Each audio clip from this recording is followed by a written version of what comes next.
Everyone, welcome to Magnet Brains. आज solve करेंगे solid state की अगली DPP. Let us discuss the NEET course module. जो सबसे पहली चीज आपको मिलती है वो है topic wise explanation videos. Second चीज भाई जो आपको मिलती है वो है DPPs in the form of PDF, और ये सभी कुछ आपको magnetbrains.com पर इजीली मिल जाएगा। ठीक है। थर्ड चीज बेटा जो मिलती है वो है daily practice problem solution videos, जिसका वन ऑफ द पोर्शन आज हम डिस्कस करने जा रहे हैं। फोर्थ है चैप्टर वाइज एमसीक्यूज। आपको एक टॉपिक के लिए बहुत सारे एमसीक्यूज प्रोवाइड किए जाते हैं ताकि आपकी काफी अच्छी प्रैक्टिस हो जाए और आप एक कॉन्सेप्ट को समझ सके कि किस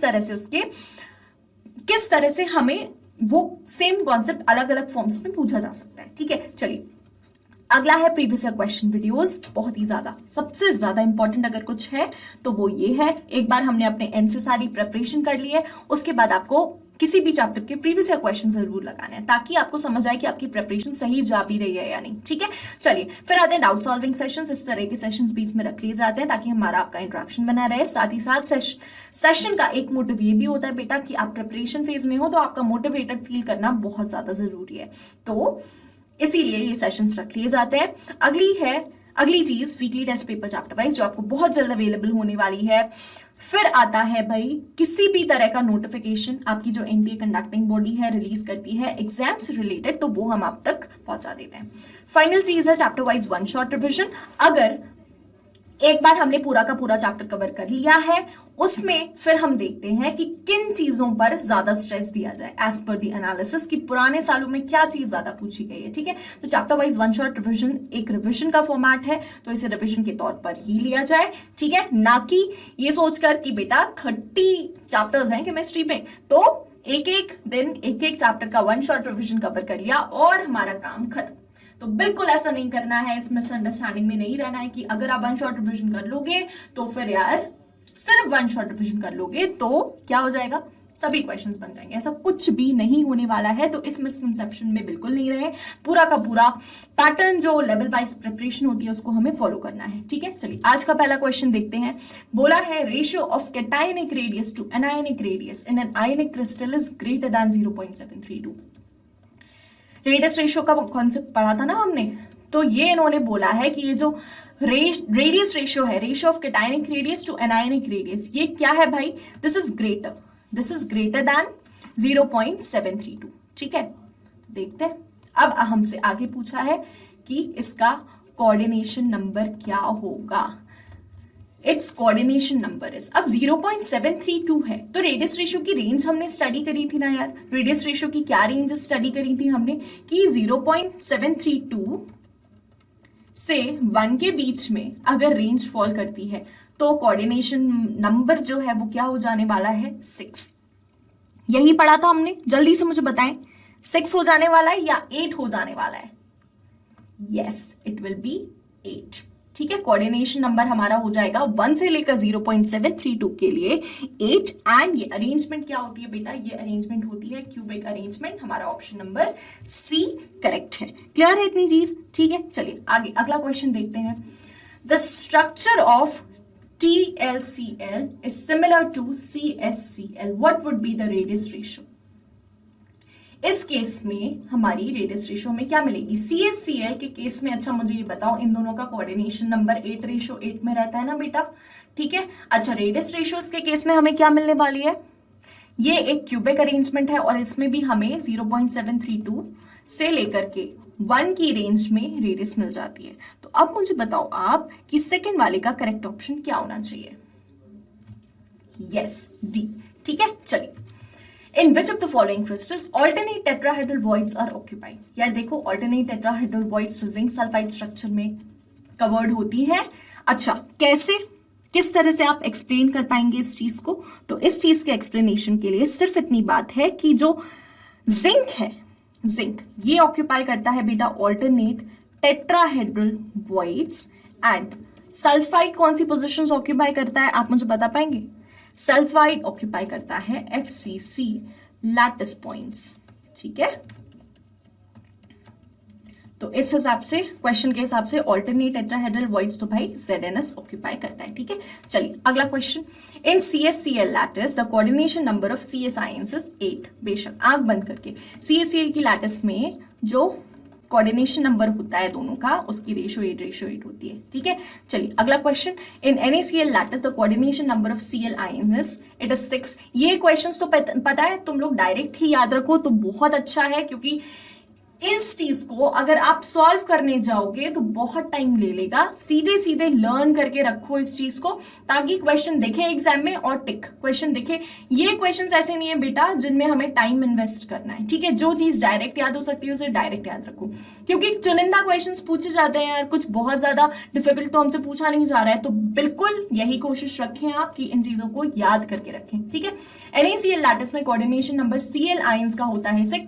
अगर आपसे सोडियम आयंस का कोऑर्डिनेशन नंबर पूछा होता तो वो भी आप 6 ही बताते, एज एक सोडियम आयन 6 क्लोराइड आयन से ऑक्यूपाइड है एंड एक क्लोराइड आयन 6 सोडियम आयन से ऑक्यूपाइड है NaCl लैटिस में। ठीक है, चलिए अगला क्वेश्चन। सॉलिड है, it is made of 2 elements X and Z।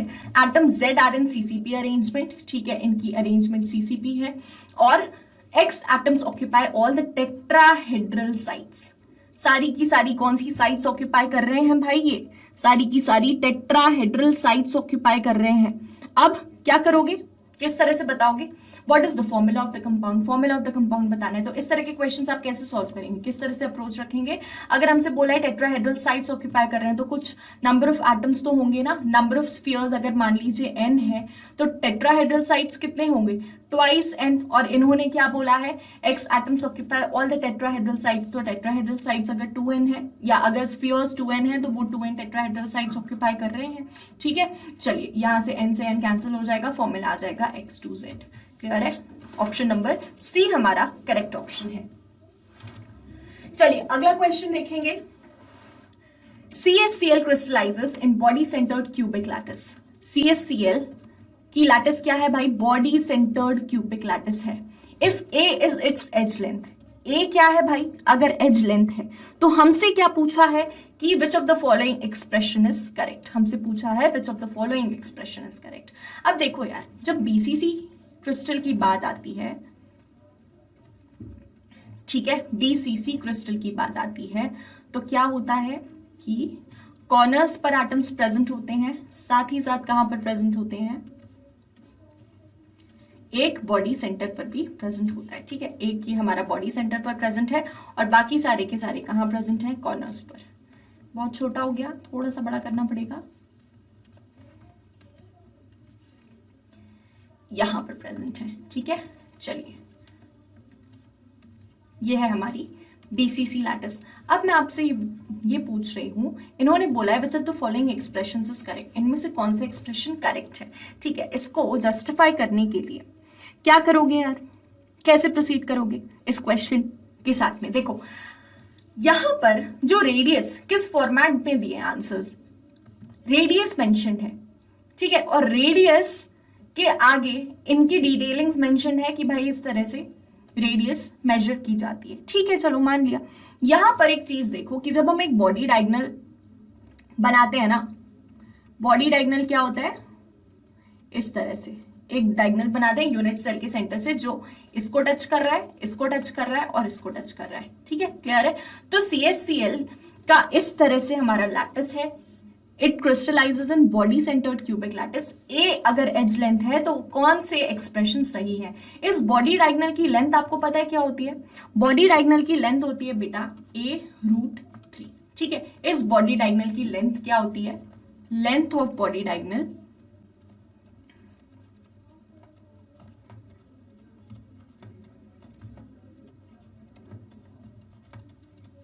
It is equal to A√3। ठीक है, चलो एक चीज हमें पता है। अगली चीज, अगला कैसे प्रोसीड करेंगे? यहां पर इन एटम्स को देखो ध्यान से, ये जो स्फीयर्स हैं इनको देखो ध्यान से।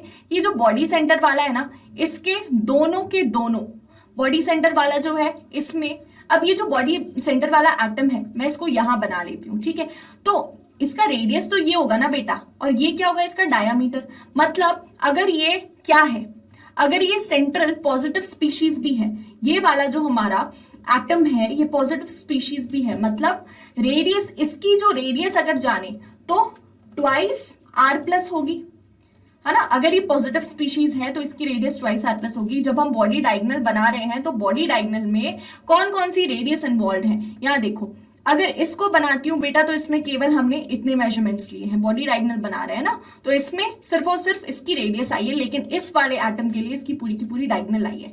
ठीक है, तो यहां पर जब हम आगे प्रोसीड करेंगे तो क्या कहेंगे भाई कि twice radius of CS ion and twice the radius of chloride ion, twice the radius of CS ion, ठीक है, CS plus. Similarly, twice the radius of Cl minus ion, ये हमें दे देता है बॉडी डायगोनल। क्या दे देता है भाई? बॉडी डायगोनल दे देता है। क्लियर है? यहां तक सब सही चल रहा है।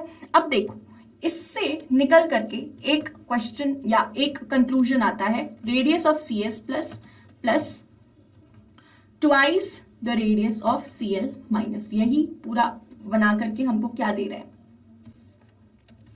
डायगोनल दे रहे हैं, बॉडी डायगोनल। तो यहां से ये जो 2 है इसको कॉमन ले लिया हमने। क्या कर लिया?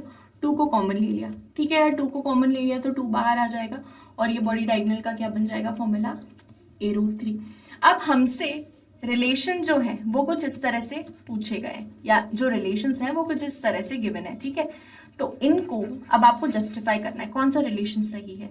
तो यार देखो, यहां से अगर मैं 2 यहां ले आती हूं तो रिलेशन क्या बन जाएगा? RCS plus plus RCl minus is equal to A√3/2। तो इस तरह से हमारा कौन सा वाला एक्सप्रेशन सही है? एक्सप्रेशन ये वाला सही है। ठीक है, क्लियर है? चलिए अगला question, the number of atoms in 100 grams of an FCC crystal with density D is equal to 10 gram per centimetre cube and cell is equal to 100 picometres is equal to. Density का formula क्या होता है? Z into M upon Na into 10 to the power -30। ठीक है, यही होता है, यही होता है ना, इंटू A³, यही होता है। चलिए यहां से अब सॉल्व करना स्टार्ट करते हैं। हमसे क्या पूछा है? हमसे एग्जैक्टली पूछा क्या है? Number of atoms, number of atoms पूछे हैं। ठीक है, मतलब हमसे Na पूछा है, तो Na को यहाँ ले जाओगे तो क्या हो जाएगा formula? Na is equal to Z into M upon D into 10 to the power -30 into A³। ठीक है, यहाँ से हमें क्या मिल जाता है? Z कितना है भाई? FCC क्रिस्टल है। FCC क्रिस्टल के लिए Z क्या लेते हैं? 4 लेते हैं, तो यहाँ पर 4 लिख दिया।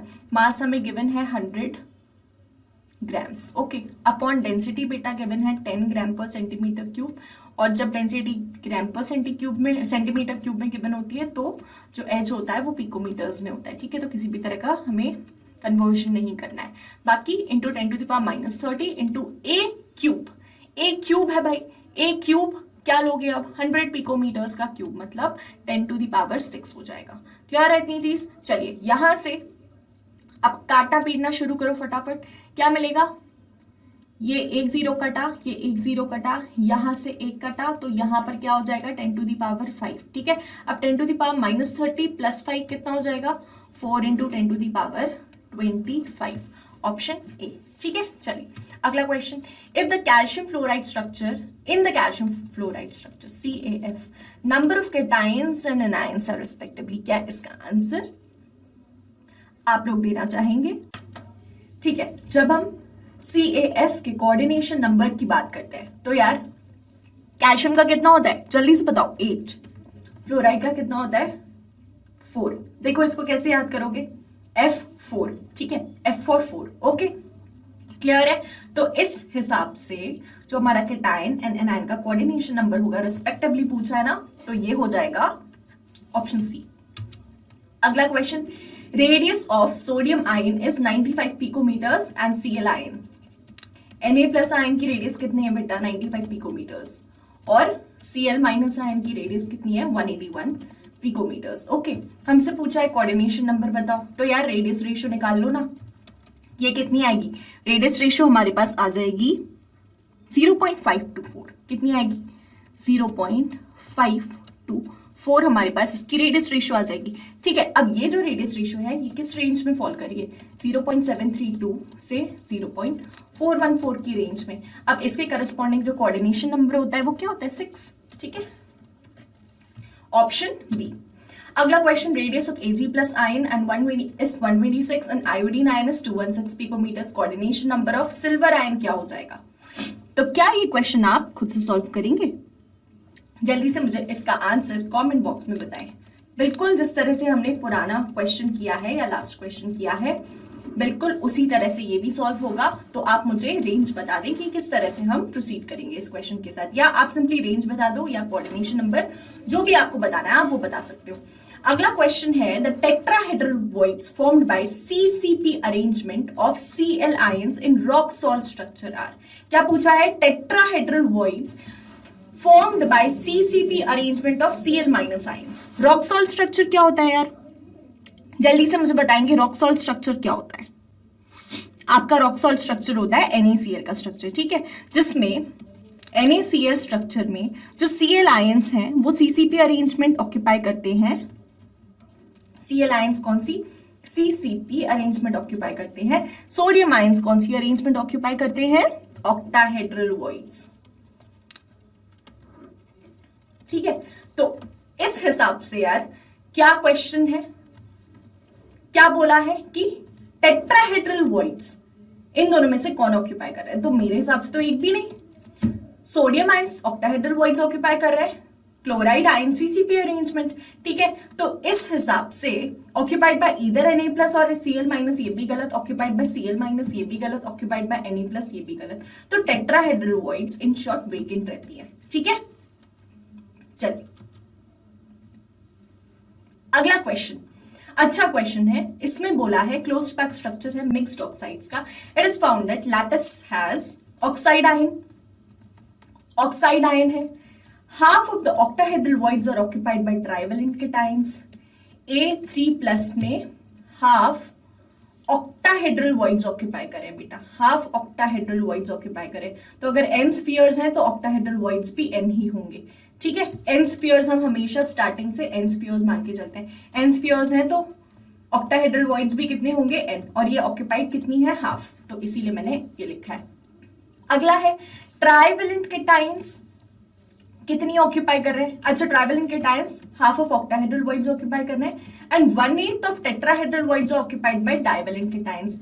B2+ क्या ऑक्यूपाई कर रहे हैं? 1/8 टेट्राहेड्रल वॉइड्स। तो अगर n स्फीयर्स हैं तो टेट्राहेड्रल वॉइड्स कितनी होंगी? 2n, एंड ये ऑक्यूपाइड कितनी है? 1/8। क्लियर है? तो 1/8 टेट्राहेड्रल वॉइड्स ऑक्यूपाइड है। अब हमसे पूछा है फॉर्मूला क्या होगा मिक्स्ड ऑक्साइड का यार, तो कैसे बताओगे? कैसे बताओगे जरा मुझे ये बता दो। पहले तो इतना डाटा उठाओ और इसको सॉल्व करना शुरू करो। क्या करोगे? इतना डाटा उठाओ और इसको सॉल्व करना शुरू करो।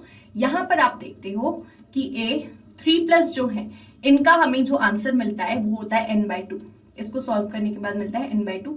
सिमिलरली B2+, इसका हमें जो रिजल्ट मिलता है 2/8, दैट इज 1/4n, है ना। तो ये n/4 मैंने लिख लिया। इसको जब हम होल नंबर में कन्वर्ट करेंगे तो हमें क्या मिल जाएगा? क्या मिल जाएगा ये जब हम इसे होल नंबर में कन्वर्ट करेंगे? तो A3+ B2+, इसको मैंने इंटू 4 कर दिया है, यहां भी इंटू 4 कर दिया है, तो ये कैंसिल, 2 2 ज़ा 4, मतलब ये हमें 2 मिले हैं, B एक भी नहीं मिले हैं। क्लियर है यहां तक? चलो अगला, अब देखो अगला कैसे प्रोसीड करोगे। यहां से तुम्हें पता चल जाएगी वैलेंसी। अगर A2 है, A के एटम्स 2 हैं, नंबर ऑफ स्फीयर्स, तो इनका वैलेंसी कंट्रीब्यूशन कितना होगा? 6+। इनके एक ही है तो इनका वैलेंसी कंट्रीब्यूशन कितना होगा? +2। तो टोटल कंट्रीब्यूशन कितना होता है बेटा? +8 का, जो मेटल आयंस की वजह से हमें मिल रहा है +8 का। ऑक्साइड आयन इन्होंने बोला है 2-। अब न्यूट्रल स्पीशीज है ना यार, न्यूट्रल स्पीशीज के केस में 2- अगर ऑक्साइड आयन का कंट्रीब्यूशन होता है, मतलब ऑक्साइड आयंस एग्जैक्टली हैं कितने? कितने हैं ऑक्साइड आयंस एग्जैक्टली? बताओ मुझे। अगर मैं यहां पर 4 कर देती हूं तो ये हमें कितना मिल जाएगा? -8, ठीक है। तो +8 -8 बिल्कुल इक्वल टू 0 हमें न्यूट्रल एटम देता है, ठीक है। तो बैलेंसिंग के लिए हमें 4 ऑक्साइड आयंस लगेंगे। फॉर्मूला क्या बनता है कंपाउंड का? AbO। O कितने? 4। B कितना भाई? एक ही, और A कितने? 2। A2BO4, option B A2BO4। This is the final answer जो हमें मिलता है, ठीक है। चलिए अगला क्वेश्चन देखेंगे। In which of the following compound 8:8 is the coordination number CaCl? Okay, for some crystals radius ratio of cation and anion है 0.525। 0.525 है, मतलब रेंज क्या है 0.732 से 0.414 के बीच में। कोऑर्डिनेशन नंबर 6 होगा। अगला question, in a solid oxide ions are arranged in CCP. ठीक है, तो इनके नंबर ऑफ स्फीयर्स मान लेते हैं n है। 1/6 of tetrahedral voids are occupied by cation A, while 1/3 of octahedral voids are occupied by cation B. cation B अगर octahedral voids occupy कर रहा है तो भाई अगर n spheres हैं, ठीक है, in a solid oxide ions are arranged in CCP, 1/6 of tetrahedral voids, 1/6 tetrahedral voids twice of n अगर n spheres हैं, और बोला है 1/3 of octahedral voids, 1/3 of octahedral voids. n spheres हैं तो ऑक्टाहेड्रल वॉइड्स भी n होंगी और ये 1/3 ऑक्यूपाइड है। ठीक है, n से n तो कैंसिल। ठीक है, 2 3 ज़ा 6, तो ये क्या हो जाएगा a 1/3, b 1/3, o 1। अब इसको होल नंबर में करना है तो इंटू 3 करेंगे, इंटू 3 करेंगे, इंटू 3 करेंगे। ठीक है, तो ये हमें क्या मिल जाएगा, 3 से 3 कैंसिल, 3 से 3 cancel, a b o 3, option B. ठीक है, अगला question, for cubic coordination value of radius ratio is. Cubic coordination के लिए हमेशा रेडियस रेशियो आपको मिलेगी क्या, 0.732 से 1। ठीक है, अगला question, structure of ZnS is. ZnS का स्ट्रक्चर कैसा होता है,